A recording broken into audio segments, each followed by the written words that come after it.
गुड्डो, गुड्डो, हाय गुड्डो, हाय ला। गुड्डो जल्दी कुछ करो वरना ये सारा मामला हाथ से निकल जाना है। ये बिल्किस बड़ी तेज है। Oh no, what happened?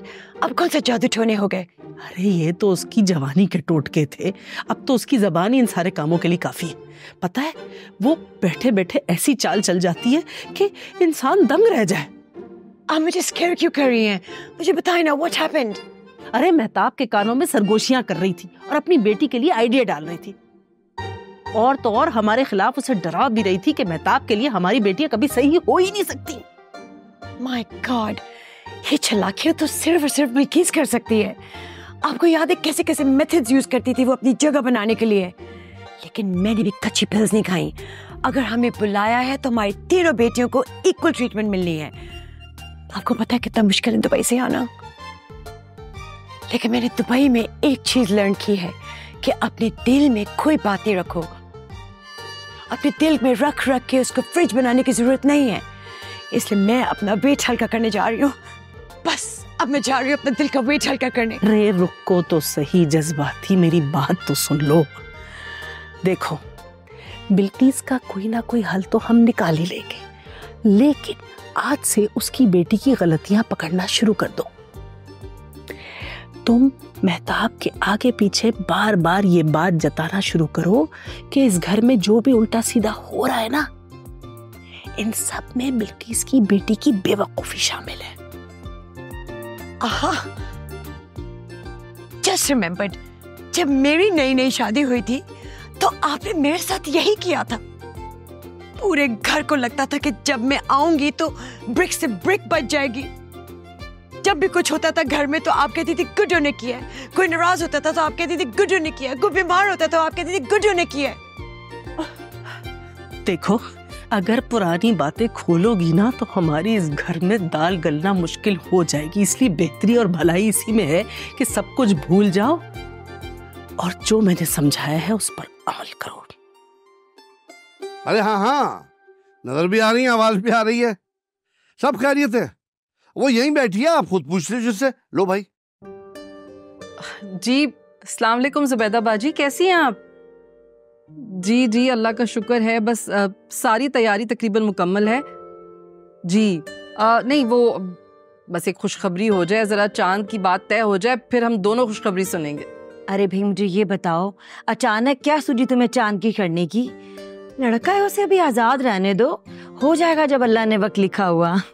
बाजी कैसी बातें कर रही हैं आप? अब बेटों की माओं के पास एक ही अरमान तो होता है, वक्त पर शादी कर दें ताकि उनके बच्चों को बड़ा होता हुआ देखें।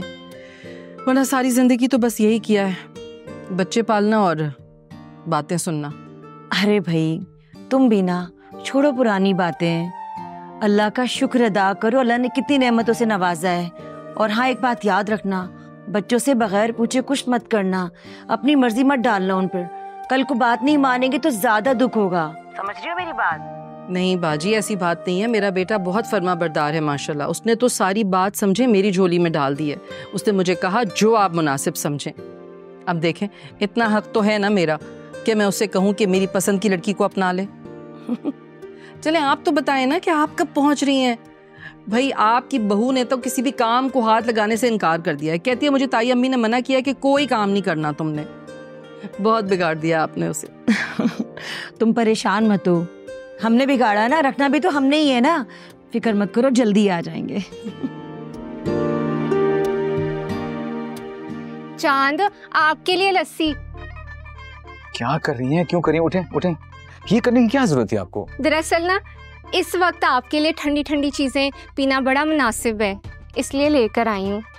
मेरे इलाके में ना मेरी बातों को बड़ी अहमियत दी जाती थी, लेकिन यहाँ पे तो सब मुझे वहमी वहमी कहते हैं।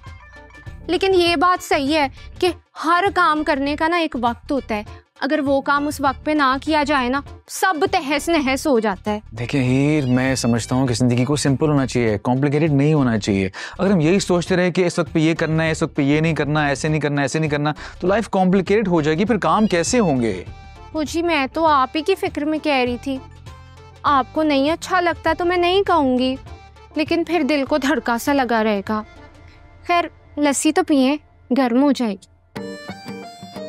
ऐसी खुशी में आपको मैं आइसक्रीम पे लेके जाता हूँ। सच्ची? कर लो गल।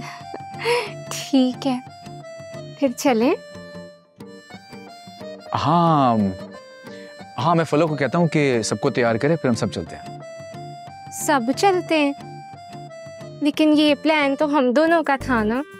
हाँ, लेकिन समझा करो ना हीर, लोगों की बातों को हम कैसे डाइवर्ट करेंगे, लोग क्या कहेंगे, इसलिए सबको साथ लेके चलना पड़ेगा ना। ठीक है।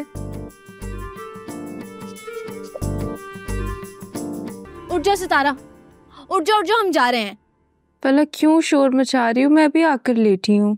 यार मैं और सब कजिन बिग बी के साथ आइसक्रीम खाने जा रहे हो और तुम हमारे साथ चल रही हो। नहीं, मैं कहीं नहीं जाऊंगी, मेरी तबीयत नहीं ठीक है। क्या तुमने बीमारों वाली एक्टिंग स्टार्ट कर दी? उठ के रेडी हो जाओ, तुम नहीं जाओगे ना तो मैं उन कजिन के साथ कोई दिमाग खपाने वाली नहीं हूँ। उठ जाओ। फलक जिद नहीं करो ना, मैं नेक्स्ट टाइम प्रॉमिस चलूंगी। क्यों बात हुई? सितारा कहीं नहीं जाएगी। तुम्हें जाना है तो जाओ, घर में बहुत काम पड़ा हुआ है अभी। अम्मी यार क्या हो गया है? हम यूं जाएंगे यूं आ जाएंगे। और मेरी बात सुनो, तुम नहीं जाओगे ना तो मेरा मूड ऑफ हो जाएगा और मैं सबका मूड ऑफ कर दूंगी। समझ में आई है? जल्दी से रेडी हो जाओ। नहीं जा रही वो कहीं। तुम्हें जाना है तो अपना प्लान बना लो, वरना नेक्स्ट टाइम चली जाना। बात सुने, शादी मेरी है ना, लेकिन आप मुझे छोड़ के सबकी बात का अहमियत देती हैं। मैं कुछ कर नहीं सकती, कहीं जा नहीं सकती, कुछ खा भी नहीं सकती। आखिर मसला क्या है आपके साथ? हाँ देखा तुमने, तुम्हारी वजह से मेरे साथ ये इतनी बदतमीजी से पेश आ रही है। तुम लोगों के खानदान का ना मसला ही है ये। तुम लोग सारा तमाशा क्रिएट करते हो और उसके बाद विक्टिम प्ले करते हो। सारी जिंदगी मेरे साथ यही होता रहा है। तुम्हारे और तुम्हारे खानदान की वजह से अपने शौहर से बातें सुनती रही हूं मैं। मेरी औलाद मेरे खिलाफ खड़ी हो गई है। ये देखिए मेरी बात सुने, मैं कहीं नहीं जा रही, यहीं पे मरूंगी मैं।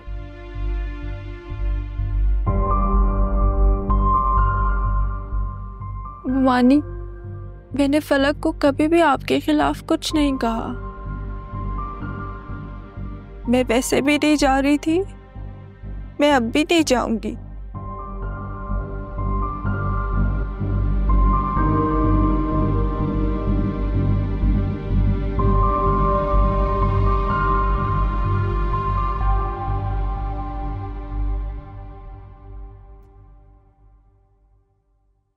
कहाँ की तैयारी है? वो फलक ने मुझे कहा कि चांद तुम्हें कहीं लेकर जाना चाहते हैं, तो मैंने सोचा मैं तैयार हो जाऊं। कैसी लग रही है मेरी नाइट लुक? बेटा, कसम से तुम्हारी माँ की ना एक खाला थी, पता नहीं अभी जिंदा है कि नहीं, बिल्कुल उस जैसी लग रही हो। उफ बिल्किस, तुम तो ऑलवेज की तरह जेलस हो। एटलीस्ट नोटिस करो मेरी बेबी कितनी प्यारी लग रही है ना? और जल के इसकी आग में गिरो नहीं। हाँ हाय अम्मा, चांद ने तो सिर्फ मुझे ले जाने का कहा था, ये पूरा टब्बर क्यों आ गया थे? एक सेकंड मैडम, ऐसे नहीं आई मैं इतना रेडी होके। चले चांद, देखें मेरा हैदराबादी स्वीट लुक। तुम ना बिल्कुल बावली भैंस लग रही हो। हमारे इलाके में ना भैंसों को ऐसे तैयार करते हैं। अरे भाई, लड़का लड़की जा रहे हैं, दरमियान में हड्डी क्यों बनने को तैयार हो गए तुम लोग सब? मेरा ख्याल में मुझे ना एकदम बहुत सर में दर्द सा हो गया है, सो हम कल चलेंगे। ओके?